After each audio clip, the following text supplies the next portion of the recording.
Today, we are looking at 6 accidental last photos images taken by people who had no idea they were documenting a tragedy until it was too late. The golden totem image you are seeing on screen right now is blindingly vibrant. It looks like someone dropped a glowing ember or a jewel onto the muddy forest floor. This is the golden toad.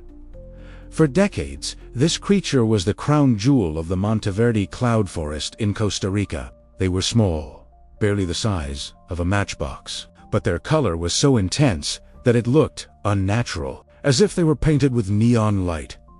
This photograph was taken in 1989. Photographer was simply documenting the biodiversity of the cloud forest, capturing what they thought was just another successful mating season. When this picture was snapped, the photographer saw a healthy, bright male waiting for a female. They packed up their gear, hiked out of the forest, and developed the film, thinking they could come back next year to take more.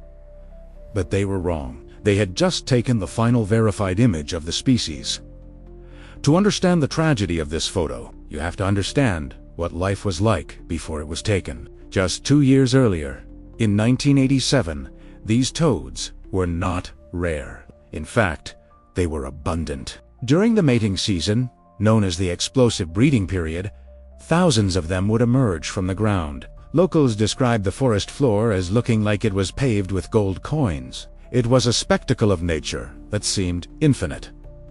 However, the year this photo was taken, 1989, the weather did something strange. It became hotter and drier than usual, a symptom of the changing global climate. At the same time, a microscopic killer chytrid fungus was silently sweeping through the jungle, suffocating amphibians by hardening their skin. In 1987, biologists counted 1,500 toads. In 1988, they counted 10. In 1989, the day this photo was taken, they found only one. This single male was sitting on a root, glowing in the darkness, waiting for a female that would never arrive. After the shutter clicked, he hopped away into the undergrowth and was never seen again. Extensive searches were conducted in 1990, 1991 and 1994, but the forest was silent. This photo, therefore, is not just a portrait of a toad. It is a portrait of a crasha species that went from thousands to zero in the blink of an eye. The hartebeest. When you look at the animal in this grainy, sepia-toned photograph, you are looking at a ghost from the ancient world. This is the booble hartebeest. It doesn't look like your typical antelope. It has a long, narrow, sorrowful face and a pair of horns that curve into a distinctive U or lyre shape. This animal was not obscure. It was legendary. Thousands of years ago, the booble hartebeest roamed the deserts of North Africa in herds that numbered in the millions. They were so culturally significant that the ancient Egyptians domesticated them. If you go to the tomb of Memphis in Egypt today, you will see hieroglyphs carved into the walls depicting these animals wearing collars, being led by pharaohs. They were sacrificial offerings to the gods, symbols of grace and endurance in the harsh desert. But the 19th and 20th centuries brought a new kind of predator, the colonial hunter with a high-powered rifle. The French occupation of North Africa led to mass-organized hunts. The hartebeest was an easy target. They were shot for meat, for sport, and simply because they were in the way of cattle farming. This specific photograph was taken sometime between 1900 and 1923 at the Paris Zoo. It shows a female booble hartebeest standing in a concrete enclosure. She is looking away from the camera, her ribs slightly visible, standing on a bed of hay. The photographer was likely a zookeeper or a visitor who thought this was just another exotic animal from the colonies.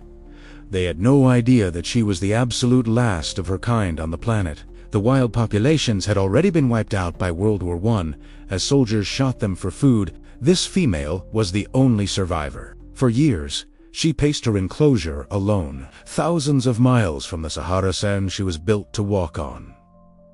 When she died in 1923, the lineage that had walked alongside the pharaohs ended forever. The photo is haunting because of its mundane nature. It's just a snapshot of a zoo animal, yet it represents the final severance of a connection to the ancient world. We can look at the hieroglyphs in Egypt, But thanks to this photo, we know exactly what we lost.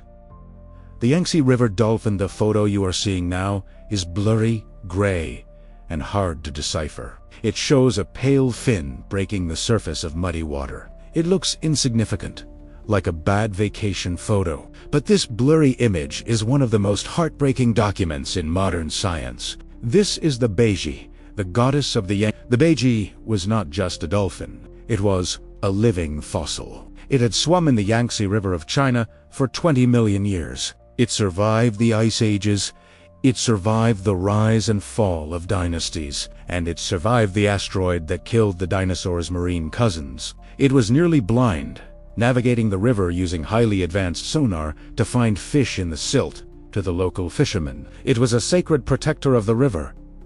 But the 20th century turned the Yangtze into a machine. It became the busiest waterway on Earth. The river was filled with noise from ship engines, which blinded the dolphin's sonar. It was choked with pollution and lined with illegal rolling hook fishing lines that snagged and drowned them. The photograph you see was taken in 2002 by a researcher named Kiki. At the time, Kiki was being rehabilitated in a reserve. The photographer snapped this candid shot of the dolphin surfacing for a breath of air. It was meant to be a progress photo. Nobody knew it would be the obituary. Just 4 years later, in 2006, an international team of scientists launched a massive expedition. They took 2 research vessels packed with high-tech hydrophones and scanned the river for 6 weeks, covering over 2,000 miles. They were listening for the distinctive whistle of the Beiji. They expected to find a few dozen. They found 0.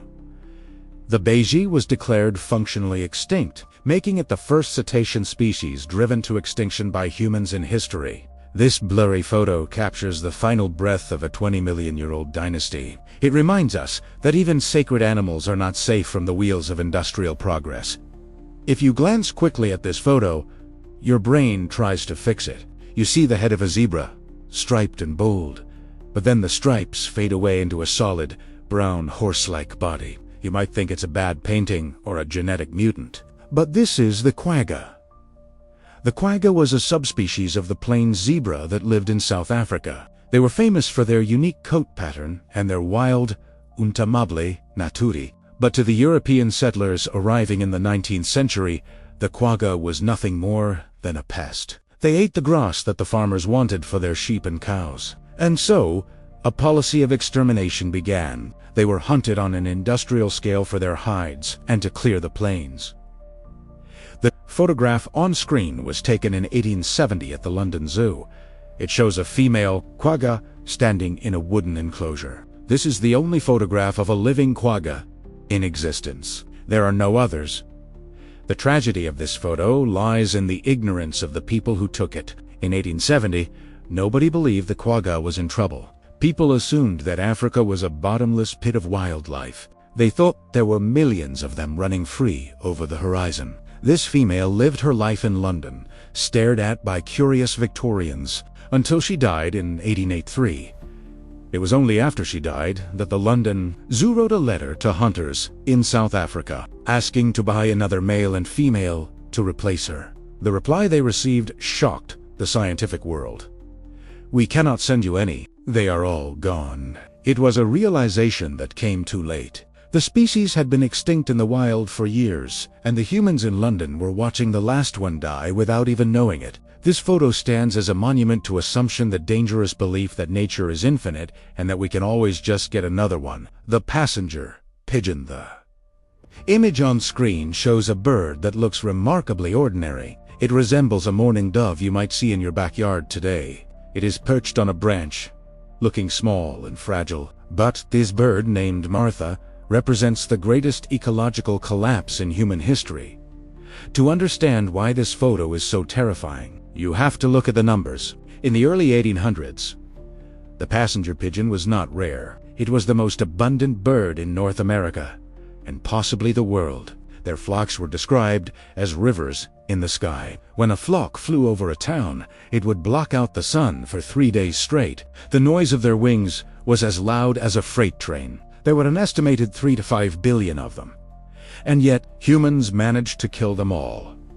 Because they flew in such dense packs, they were easy to kill. Hunters used giant nets to catch thousands at once. They shot them out of the sky for cheap meat to feed slaves and the poor. They disrupted their nesting grounds. In just a few decades, humanity reduced a population of billions to zero.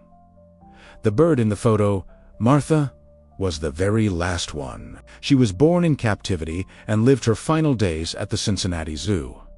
This photograph was taken just weeks before her death on September 1st, 1914. Look at her eyes in the picture. She is completely alone. She is an endling in the truest sense. This is a creature that evolved to live in social groups of millions, to be surrounded by the deafening roar of her kin. And here she sits, in a silent cage, the last repository of her species' DNA.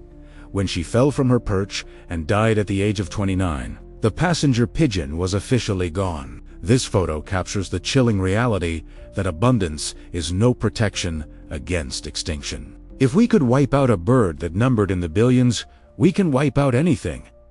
The thylacine we end with the most famous and perhaps the most painful accidental last photo of all. The creature you see on screen is Benjamin, the last, also known as the Tasmanian tiger. Looking at him, you see a creature that defies.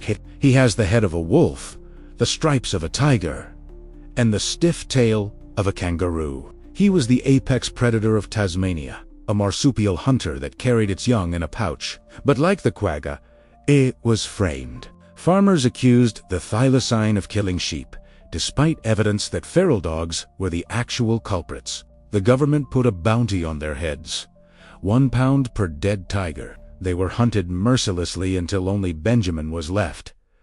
This photograph anti-sort film clips associated with it was taken in 1933 by zoologist David Flay at the Beaumaris Zoo in Hope. In the image, you can see Benjamin yawning. This yawn was often misinterpreted as a terrifying roar, used to justify the idea that he was a dangerous monster. In reality, it was a threat display born of anxiety.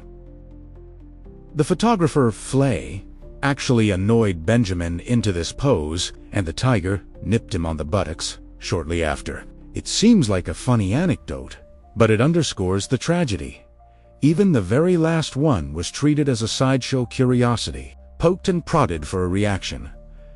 The true horror of this photo is what happened 3 years later. On September 7, 1936, a zookeeper accidentally locked Benjamin out of his sleeping quarters. It was a freezing Tasmanian night. Benjamin, the last of a lineage that had survived since the prehistoric era, paced his concrete cage in the cold. He died of exposure, shivering and alone, just a few feet away from the warmth of his shelter.